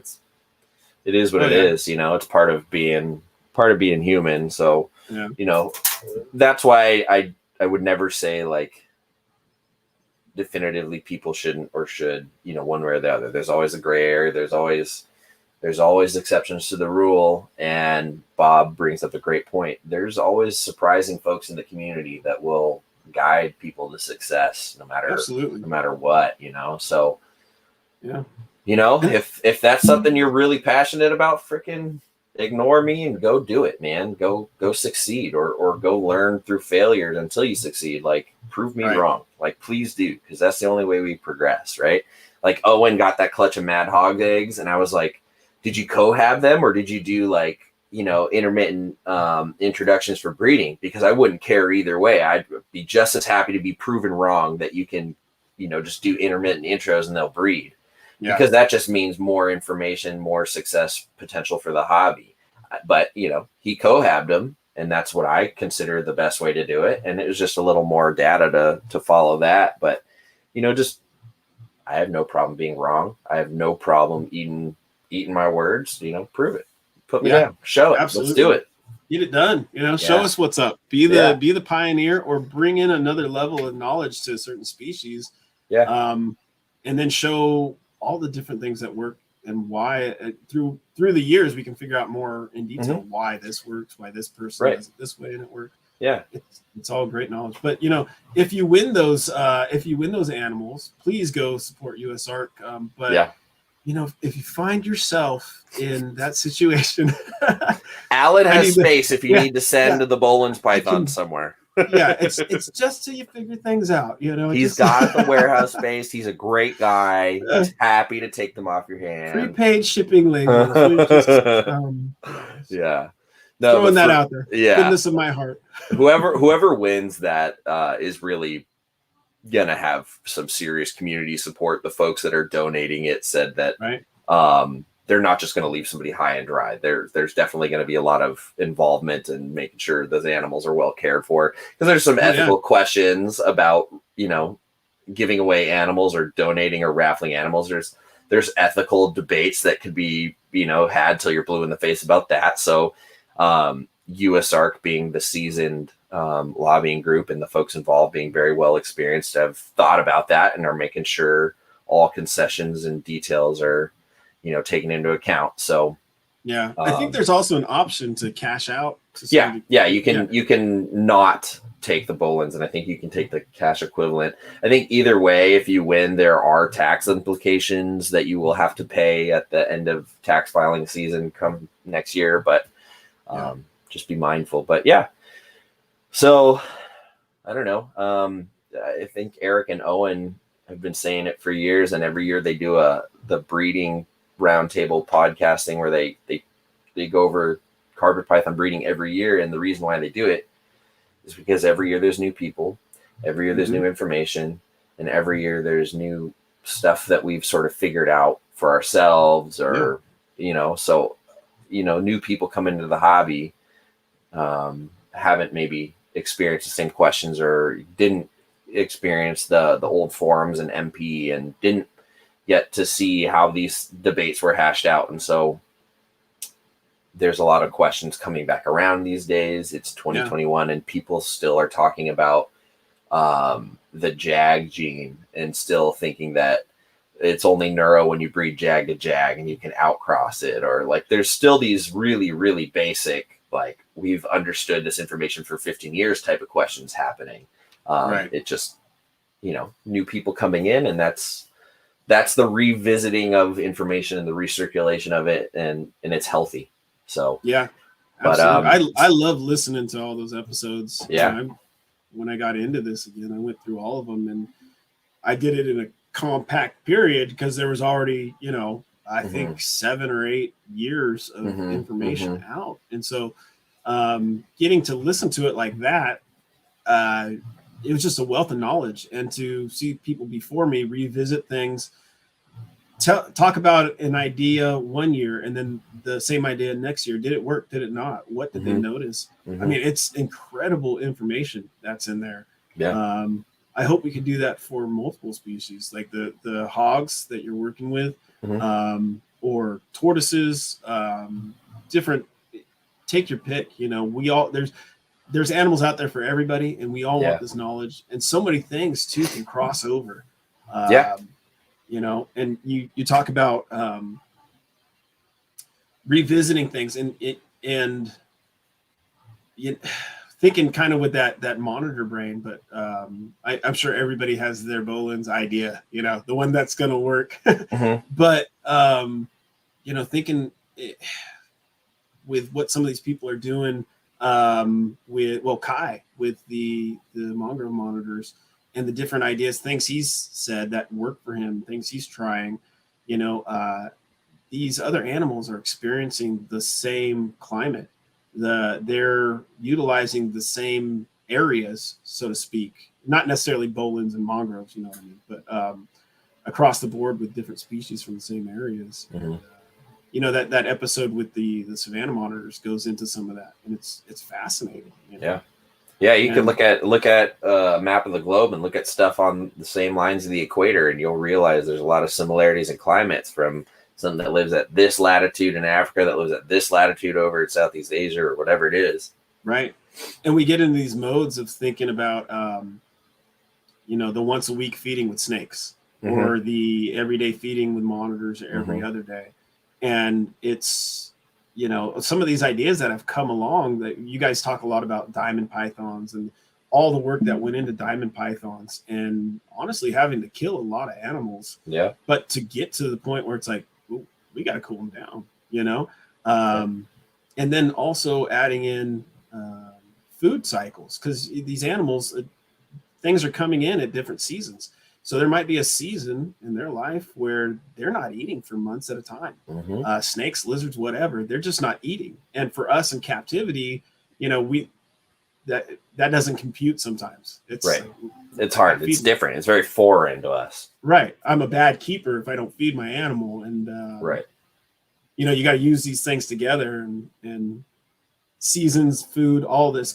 What can it unlock? So, yeah, just getting back to what you're saying about, you know, revisiting, having those wealth of knowledge and coming back every year to that roundtable.